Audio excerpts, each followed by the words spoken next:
കുറ്റാരോപിതനായ ഒരു വ്യക്തിയുടെ പേര് ഒരു നടി വിളിച്ചു പറയുകയാണ്. അത് വളരെ രഹസ്യമായിട്ടിരിക്കണം. ഞാനിതൊരു പരാതിയായിട്ട് എഴുതി തരുകയാണ്.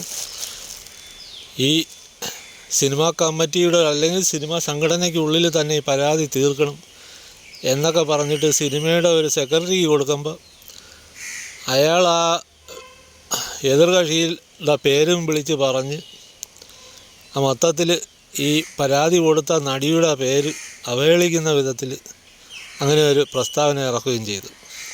അപ്പോൾ യഥാർത്ഥത്തിൽ പോലീസിൻ്റെ അന്വേഷണം ഇല്ലാതെ അല്ലെങ്കിൽ ഒരു കോടതിയുടെ വിധി വരാതെ ഒരാളുടെ പേര് ഇങ്ങനെ ഈ പരാതി വാങ്ങിയ ആൾ വിളിച്ചു പറയേണ്ട കാര്യമില്ല. കാരണം ഒരു അന്വേഷണത്തിൽ വരേണ്ട ഒരു കാര്യമാണ്. അല്ലെ അതിൽ നിന്ന് വ്യക്തമായിട്ട് വന്നിട്ട് ഈ വ്യക്തിക്ക് ഒരു ശിക്ഷ വാങ്ങി കൊടുക്കേണ്ടതാണ്. ഇപ്പോൾ ഈ പരാതി ഈ വിധത്തിൽ പബ്ലിക്കിൻ്റെ മുമ്പ് നാശമാക്കി വിട്ടുകൊണ്ട് ഇനി ഈ കേസിൽ തുമ്പില്ലാതെയും പോവും, പക്ഷേ ഇതിനൊരു പരിഹാരം കാണാതെയും പോവും. അപ്പോൾ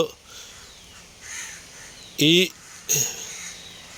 കുഴപ്പങ്ങളെല്ലാം ചെന്ന് പെട്ടത് ഈ നടിക്ക് ഒരു സാമാന്യമായിട്ടുള്ള നീതി കിട്ടാതെ പോകുന്ന ഒരു അവസ്ഥയിലാണ് ഈ സിനിമയ്ക്കുള്ളിലെ ആൾക്കാർ തന്നെ ചെയ്തു വയ്ക്കുന്നത്. കാരണം അത്ര വിവരക്കേടാണ് ഇവരൊക്കെ ചെയ്തു വയ്ക്കുന്നത്. അപ്പോൾ ഇവരാണോ അതേ മറ്റുള്ളവരാണോ യഥാർത്ഥ കുറ്റക്കാരെന്ന് ഇപ്പോൾ കണ്ടുപിടിക്കേണ്ട ഒരു അവസ്ഥയാണ്.